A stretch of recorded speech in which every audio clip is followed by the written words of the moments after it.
فمن شہد منکم الشہر فلیصم، کہ تم میں سے جو آدمی رمضان کا مہینہ پائے تو اس کو چاہیے کہ وہ روزہ رکھے۔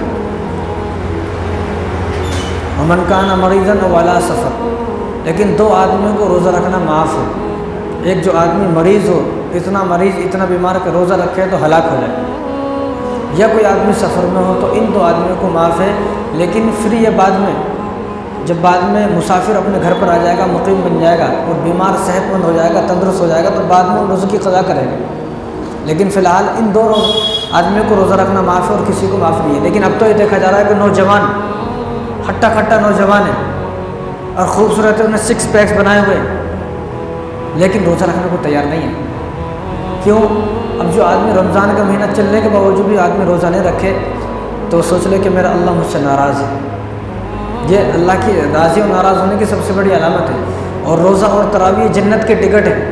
اگر کسی کو جنت کا ٹکٹ چاہیے کہ وہ روزہ رکھے اور تراویح پڑھے، اور جو آدمی روزہ رکھ رہا ہے، تراویح پڑھ رہا ہے رمضان کے مہینے میں، تو سوچے کہ جنت کا ٹکٹ مجھے مل گیا، 50% میں جنتی ہو گیا بس، اور 50% کوشش کر لیا تو جنت تک پہنچ جائے گا۔ اب جو آدمی رمضان کا مہینہ چلنے کے باوجود بھی روزے نہیں رکھ رہا، تراویح نہیں پڑھ رہا، تو یہ آدمی ایسا ہے کہ جنت کا ٹکٹ لینے سے انکار کر رہا ہے۔ اب IPL شروع ہونے والے ہیں، اگر کسی کو IPL کا ٹکٹ دیا جائے فری میں تو لیتا نہیں لیتا؟ ہر آدمی کوشش کرے گا مجھے کسی طرح سستا ٹکٹ مل جائے، فری میں مل جائے، پیسوں کا مل جائے، لیکن سستا مل جائے، آدھے ریٹ پہ مل جائے۔ تو اسی طرح جنت بھی رمضان میں آدھے ریٹ پر مل رہی ہے۔ یعنی جو سونا ہے نا، سونا وہ لوہے کے دام میں مل رہا ہے۔ سونا ہے لوہے کے دام، کیسا کہ ہر چیز کی قیمت بڑھ گئی۔ یعنی جتنی بھی نیکیاں ہیں، جتنی بھی عبادتیں ہیں، جو بھی عبادت ہے، ان تمام عبادتوں کا ثواب رمضان مبارک میں بڑھ گیا۔ پورے 11 مہینے میں کسی نماز کا ثواب اتنا نہیں ملتا۔ یعنی اب فرض نماز پڑھیں گے تو 70 کے برابر، دوسرے مہینے میں پڑھیں گے تو وہی برابر ثواب ہے، لیکن یہاں پر 70 کے برابر۔ اگر کسی آدمی نے کسی کو 1 روپیہ دیا تو 70 روپے کے برابر۔ تو ہر چیز کا جو ہے قیمت بڑھ گئی، ثواب بڑھ گیا۔ اور رمضان مبارک میں جو آدمی تراویح پڑھے گا تو ہر سجدے پر اس کو 1500 نیکیاں ملیں گی، ایک محل جنت میں بنے گا، ایک درخت جنت میں لگے گا۔ تو یہ جو ساری چیزیں ہیں صرف رمضان میں ہیں۔ تو معلوم ہوا کہ رمضان میں سونا وہ لوہے کے بھاؤ مل رہا ہے۔ اگر کسی کو معلوم ہو جائے، کسی عورت کو معلوم ہو جائے کہ سونا لوہے کے بھاؤ، لوہے کتنا 40-50 روپے کلو جاتا، اگر کسی کو معلوم ہو جائے کہ 50 روپے کلو سونا مل رہا ہے، پھر دیکھو دنیا کیسے ٹوٹ کے پڑتی ہے۔ تو ایسے ہی تو حضرت مولانا شاہ جمال الرحمن صاحب فرماتے ہیں کہ رمضان میں کم کام دام زیادہ، کام کم دام زیادہ، یعنی کام کم کرنا ہے، کام وہی کرنا ہے جو پہلے کر رہے تھے، اب بھی نماز پڑھنا ہے، اب بھی روزہ رکھنا، بس اتنا ہی، لیکن ان سب چیز کا دام بڑھ گیا۔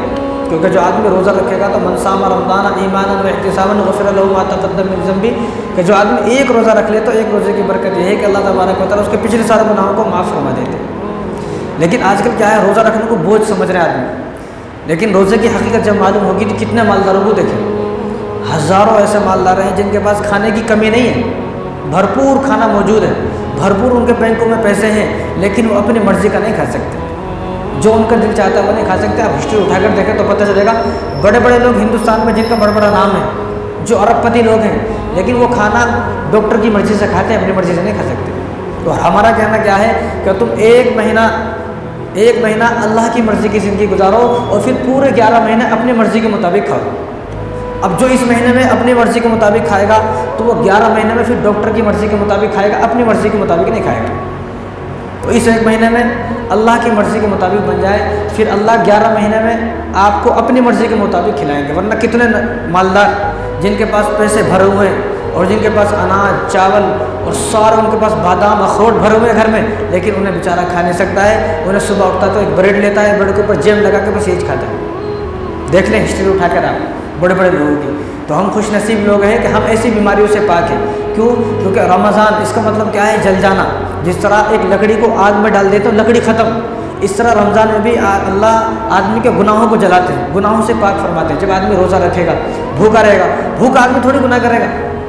بھوکے آدمی کو کوئی آدمی بولے چلو بھائی فلاں جگہ چلیں گے، گناہ کر کے آئیں گے، اور میں پہلے بھوک لگ رہی ہے میرے کو، پہلے میں اپنی بھوک ختم کر لوں پھر چلیں گے کہیں تو بھی۔ تو رمضان میں بھی یہی ہے، بھوکا آدمی کیسا گناہ کرے گا؟ تو اسی طرح جب ایک روزہ دار روزہ رکھے گا تو گناہوں سے بچے گا۔ اب یہاں کیا ہے، روزہ رکھ لیا، پورے دن بھوک لگ رہی ہے، لیکن جب فون دیکھنے کو بھی دل نہیں کرتا ہے، کس سے بات کرنے کو دل نہیں کرتا ہے، سو جاتا ہے تو نیند بھی نہیں آتی، لیکن خاموش کونے میں پڑا رہتا ہے، تو بچ گیا گناہوں سے۔ جب آدمی بھرپیٹ ہوتا ہے اور اس کی جیب پیسوں سے بھر جاتی ہے، جب پیسے زیادہ آ جاتے ہیں پھر آدمی گناہ کی طرف چلتا ہے۔ جب جیب اور پیٹ بھر جاتے ہیں، جب آدمی گناہ کی طرف متوجہ ہوتا ہے، جب یہ دو چیزیں خالی رہتی ہیں تو پھر آدمی اللہ کی طرف متوجہ ہوتا ہے، اور اللہ یہ چاہتا ہے کہ اس مہینے میں میرا بندہ میری طرف متوجہ ہو جائے۔ تو رمضان میں ہم اللہ کے مطابق کھائیں۔ اللہ جب چاہتے ہیں جب کھانا ہے، سحری میں کھانا ہے، افطاری میں کھانا ہے، تو پھر پورے 11 مہینے ہم اپنی مرضی کے مطابق کھا سکتے ہیں، جو دل کرے گا وہ کھا سکتے ہیں۔ ورنہ کتنے مالدار ہیں، دولت مند ہیں، لیکن وہ کھانے کو ترس رہے ہیں، برابر جو ان کا دل بولتا ہے وہ نہیں کھا سکتے۔ اور رمضان کا روزہ تو ہر مسلمان بالغ مرد پر بھی عورت پر بھی فرض ہے۔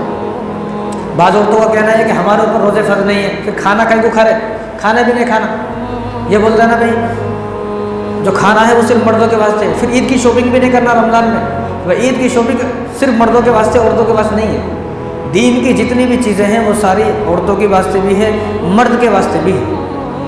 تو اس لیے ہم اپنے گھر میں ان باتوں کو چلائیں، ان باتوں کو بتائیں۔ جو ہمارے چھوٹے بچے ہیں ان کو روزے کی اہمیت بتائیں۔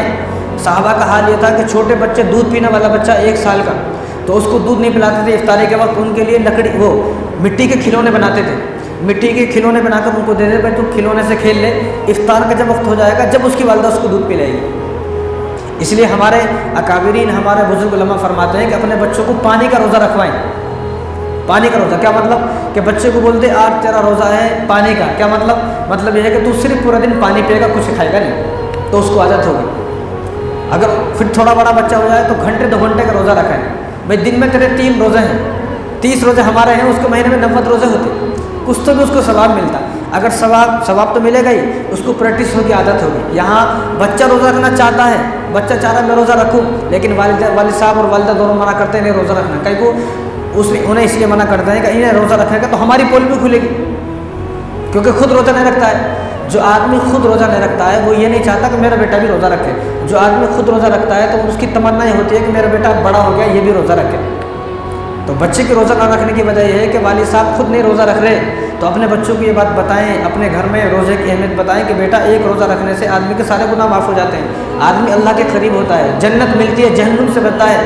کل قیامت کے دن رسول اللہ صلی اللہ علیہ وسلم کو شفاعت نصیب ہوگی، آپ صلی اللہ علیہ وسلم اپنے مبارک ہاتھوں سے آب کوثر پلائیں گے جو آدمی روزہ رکھے گا، اور روزہ قیامت کے دن سفارش کرے گا۔